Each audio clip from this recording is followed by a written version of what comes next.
Welcome to the Experiencing Life series. This video introduces the focus site of the first trip in the series, Yellowstone National Park. Yellowstone was the first national park in the world. It is known for its wildlife like bison, bighorn sheep, elk, small mammals, birds,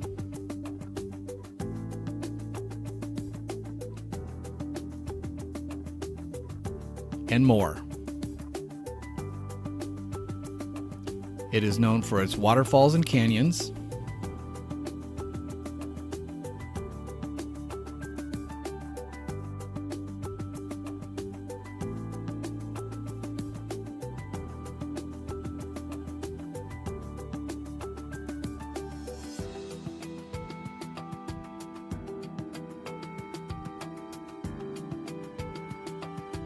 and it is known for its steaming hydrothermal features.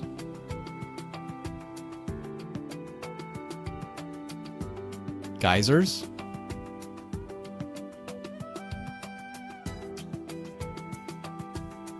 hot springs,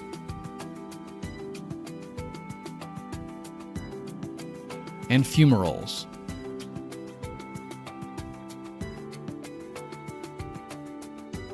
An example, Old Faithful, is the best known feature in the park.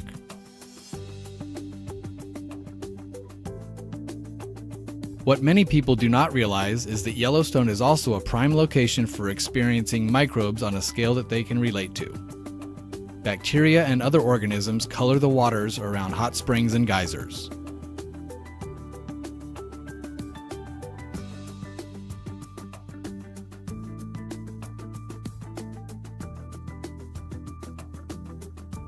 Up close, they come in a variety of textures and colors.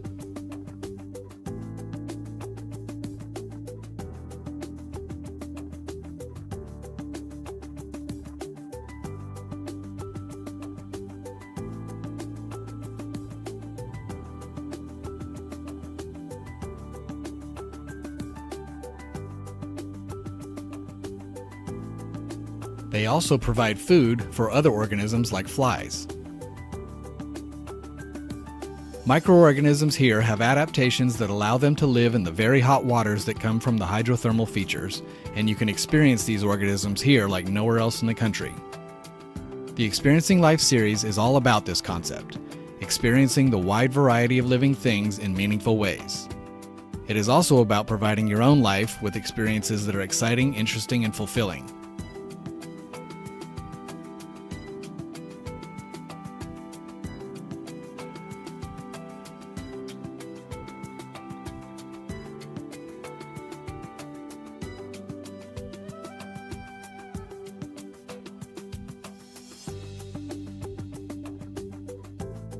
Yellowstone is the perfect focus towards these goals for the first trip in the series, so let's check it out. Yellowstone is located predominantly in northwestern Wyoming.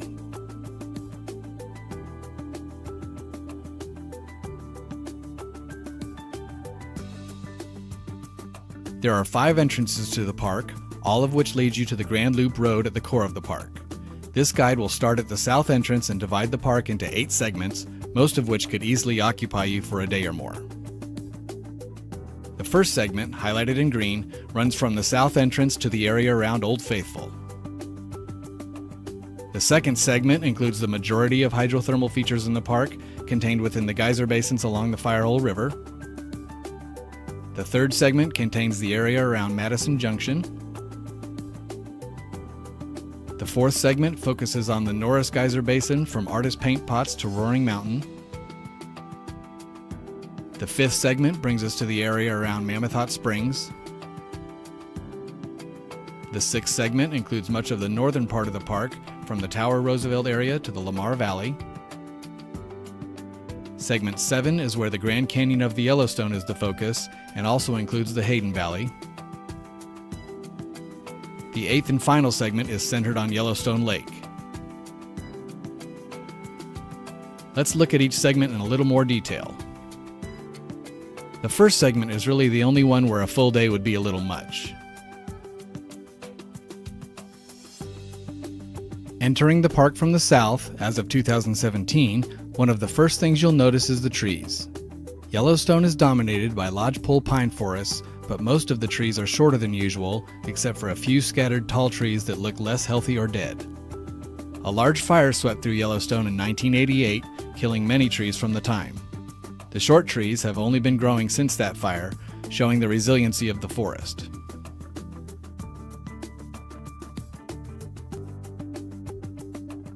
If you're lucky, you may catch a rainbow over the Lewis River in the first segment. One of the first big features you'll come to from the south entrance is Lewis Falls.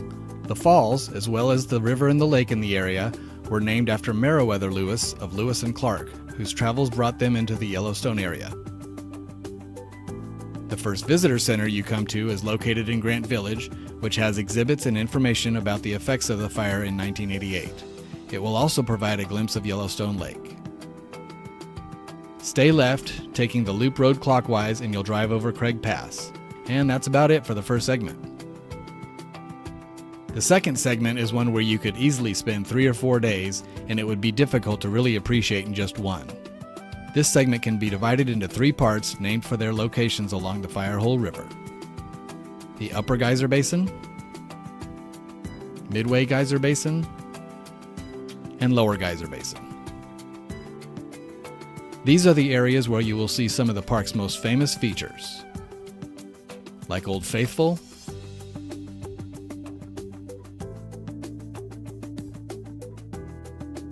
and Grand Prismatic Spring.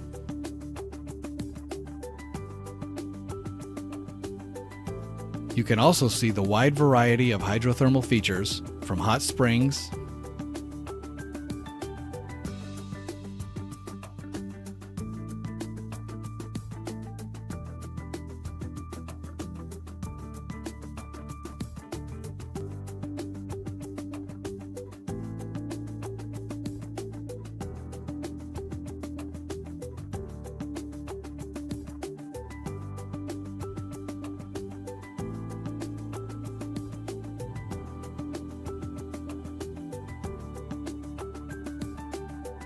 to geysers of various shapes and levels of activity,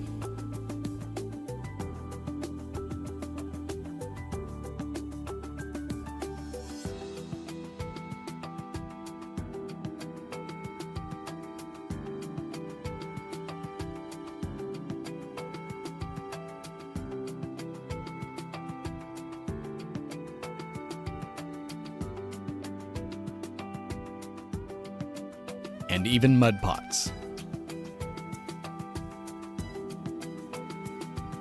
In the large open meadow to the north of fountain paint pots, you may see bison.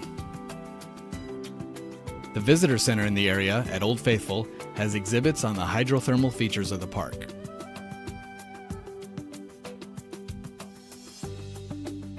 From the Firehole River basins, the next segment brings us to the Madison area.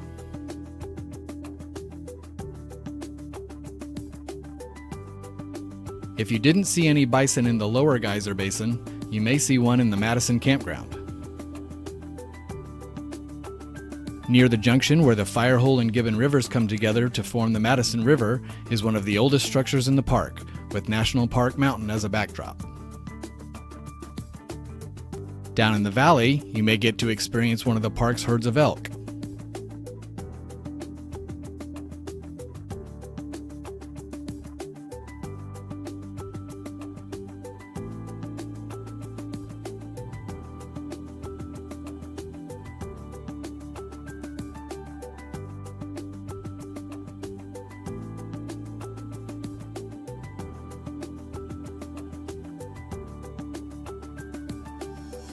Though the area does not have nearly the number of hydrothermal features as the basins along the Firehole River, there is one small collection just east of the junction.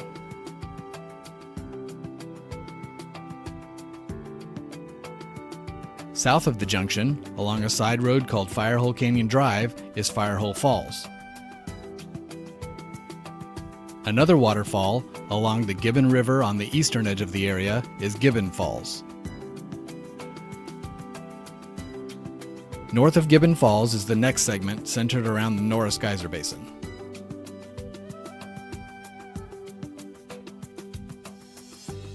While not quite as big as the main geyser basins, the Norris Basins are home to some of the hottest and most acidic features in the park. The Norris Basin is split into two parts: the Porcelain Basin seen here,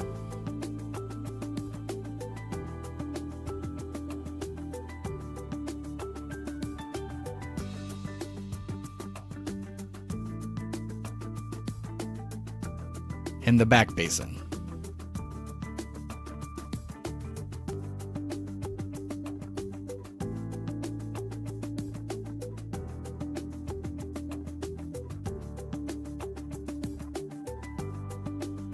Back Basin is home to the tallest active geyser in the world, Steamboat Geyser.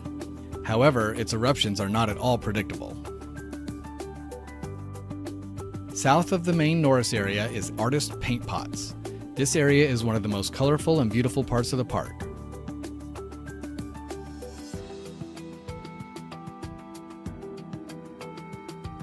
North of the main Norris area is Roaring Mountain. It is so named because of the noise made by the fumaroles smoking out of its flanks. The segment to the north of Roaring Mountain in the Norris area is Mammoth Hot Springs.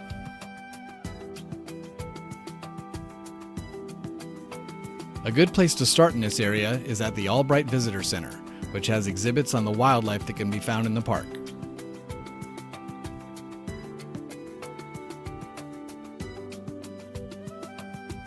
Just outside the visitor center, you may find living exhibits on the lawn. Just be aware that this is not a zoo and the elk are wild animals.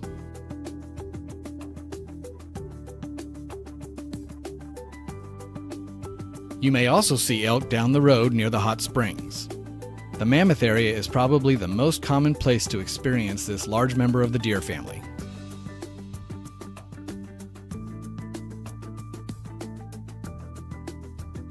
Unlike other parts of the park, Mammoth is not called a geyser basin because there are no geysers here, just hot springs. Though the conditions are not right for the spouting features, they are perfect for creating beautiful terraced formations.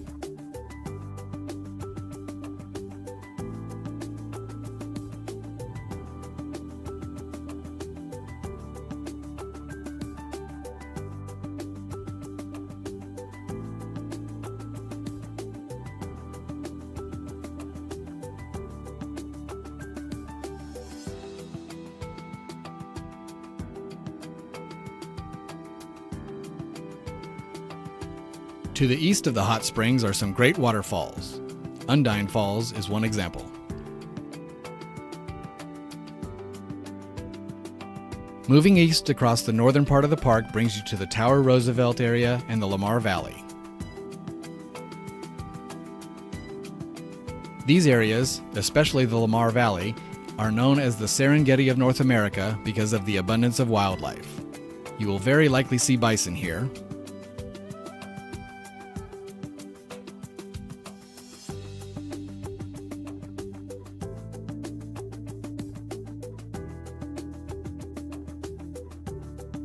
And you may have to endure a bison jam on the road.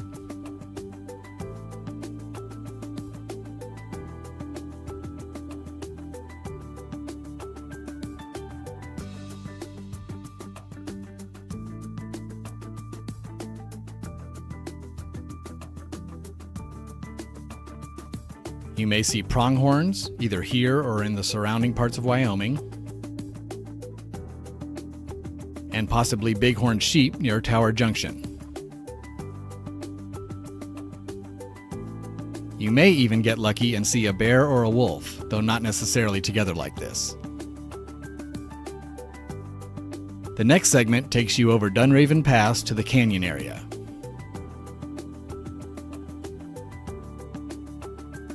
The Yellowstone River flows out of Yellowstone Lake and over the upper falls first.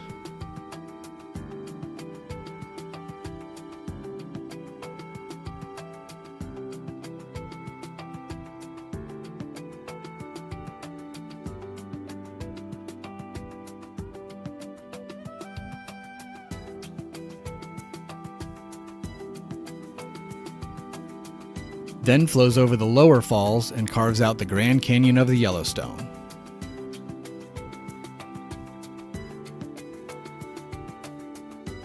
The yellow rocks of the canyon here gave the park its name.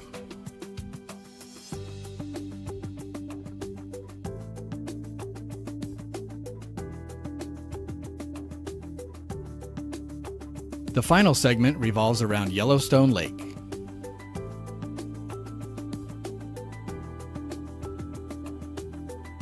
The Mud Volcano Basin defines the northern boundary of this segment and provides experiences with more fascinating hydrothermal features. At the north end of the lake, the Fishing Bridge Visitor Center has exhibits on wildlife with a focus on birds. On the west side of the lake, there is one last geyser basin called the West Thumb Geyser Basin.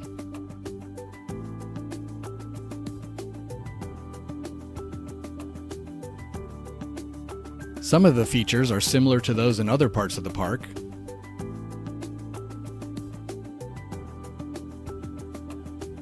But here, there are some geysers beside and even in the lake.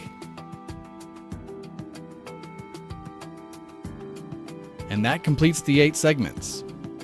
If you can give a day to each segment, you'll get a good taste of this world-class park.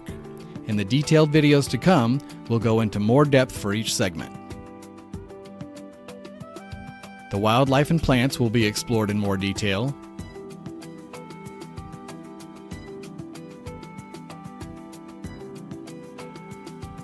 And we will also devote a good chunk of time to the park's microbes and the things that depend on them.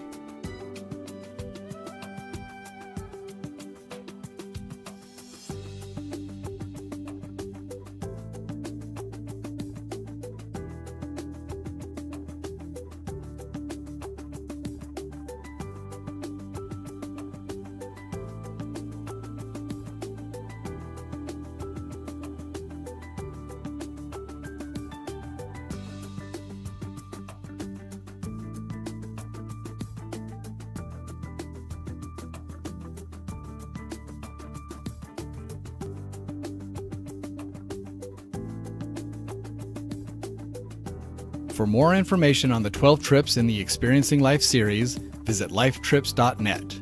And don't forget to subscribe to this channel to be notified when new videos are posted.